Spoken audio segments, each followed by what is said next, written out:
Thank you, Bishop Dowling. Our next speaker is Marie Dennis, who hails from Washington, D.C.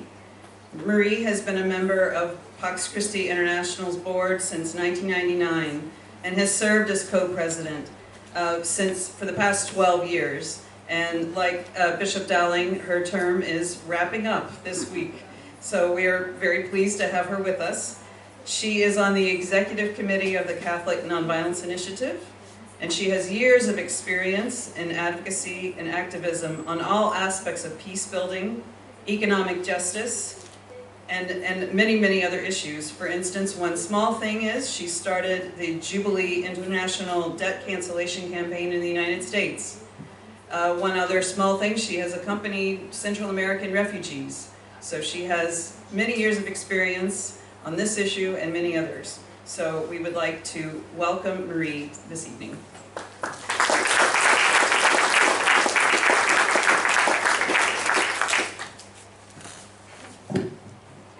Thank you, Judy, and I too am really delighted to be here to honor the European lawyers in Lesbos. You are inspiring all of us at a time when our world needs inspiration.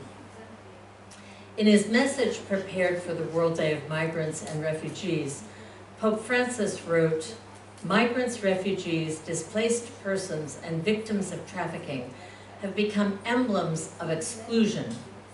In addition to the hardships that their condition entails, they are often looked down upon and considered the source of all of society's ills. That attitude is an alarm bell, warning of the moral decline we will face if we continue to give ground to the throwaway culture.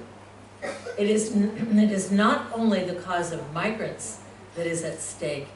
It is not just about them, but about all of us, and about the present and future of the human family. Migrants, especially those who are most vulnerable, help us to read the signs of the time. Through them, the Lord is calling us to conversion, to be set free from exclusivity, indifference, and the throwaway culture." Pax Christi International and our members around the world have been trying to respond, and I was asked this evening to say a few words about that work. In advance of the European Parliament elections that took place last month, Pax Christi International said, "Europe should remain a beacon of hope and humanity for all those who are stripped of their dignity and the right to decent living conditions."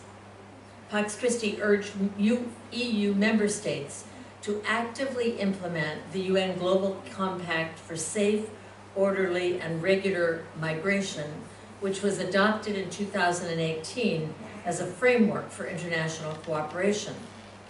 To adopt legislation on humanitarian visas for legal and safe pathways to Europe for civilians fleeing war and conflict, to resist the criminalization of acts of solidarity by civil society, to challenge questionable measures to restrict access to social protection by refugees, asylum seekers, and migrants, and to adopt legislation and practices that enable refugees, asylum seekers, and migrants to settle in, adapt to, and enrich the very societies that provide them shelter.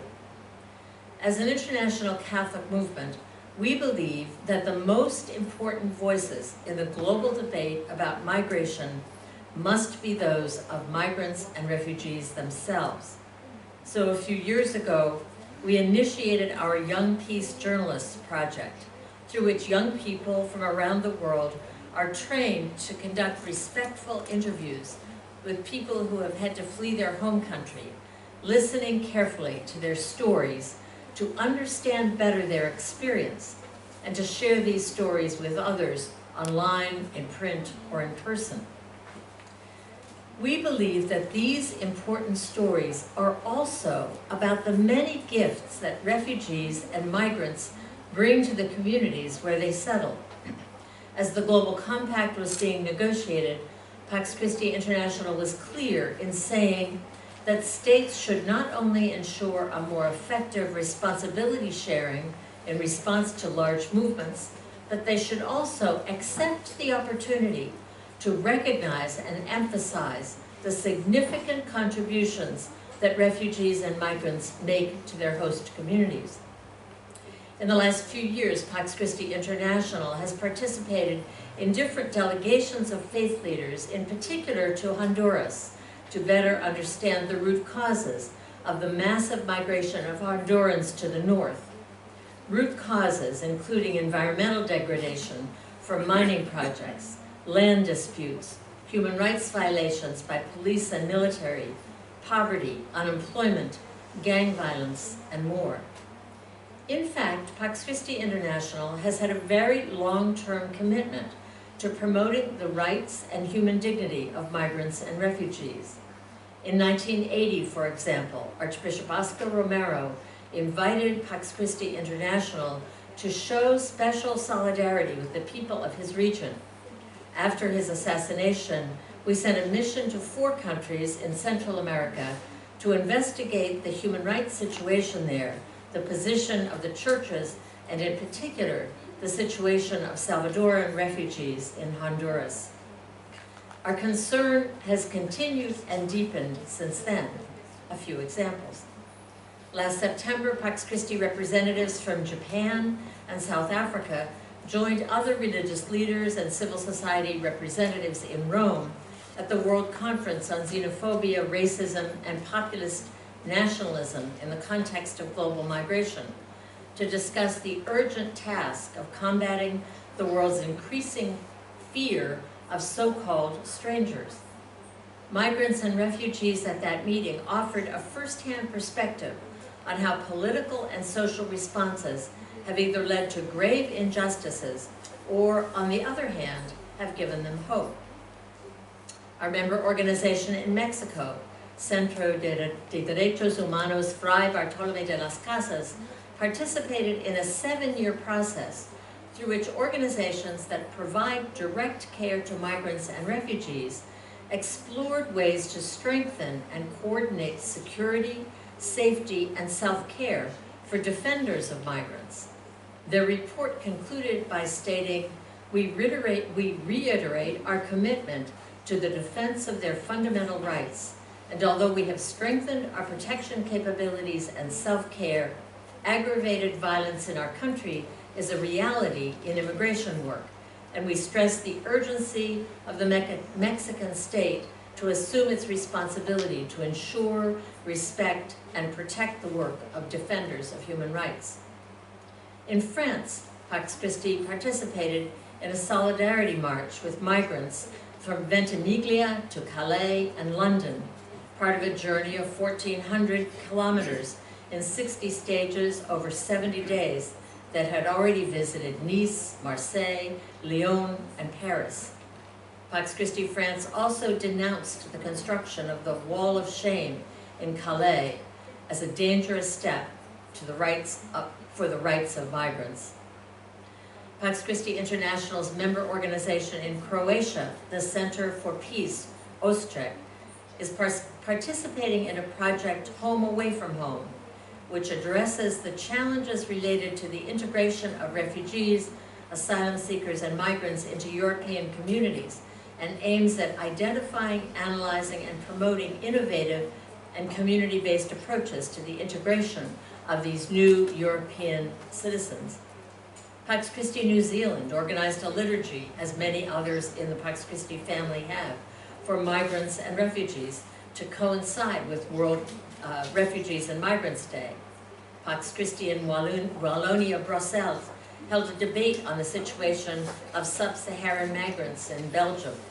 Pax Christi UK produced resources for use in parishes and schools across the country based on Pope Francis' 2018 World Day of Peace message on migrants and refugees, men and women seekers of peace. Pax Christi Italy spoke out strongly in opposition to the security decree, better known as the Salvini Decree, calling it part of the World War III in pieces that Pope Francis talks about so often. Pax Christi USA objected to the galvanization of fear among US citizens and the allocation of billions of dollars to build a wall to keep people out who have been forced to migrate to the US as spiritually toxic and irrational.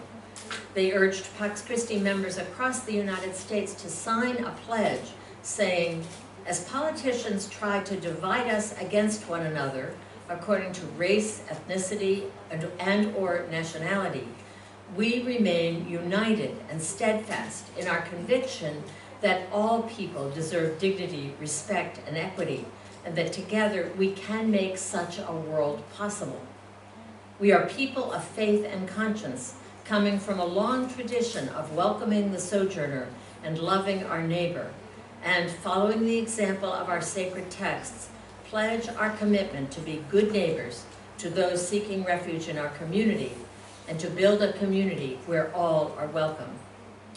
Many international religious communities who are members of Pax Christi International are also responding to the refugee crisis in Europe and on the southern border of the United States.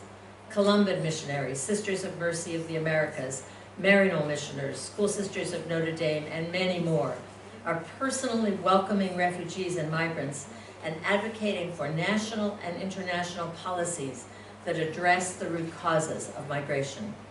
And last but not least, Pax Christi International's Catholic Nonviolence Initiative is promoting a broad spectrum of nonviolent approaches to providing the kind of security that every neighborhood, every city, every country seeks, that we all seek: inclusive, shared human security that enables the dignity and potential of every person to be recognized and realized, and the integrity of the earth, our common home, to be guaranteed. Again, a warm congratulations and thank you to the European lawyers in Lesbos. Thank you.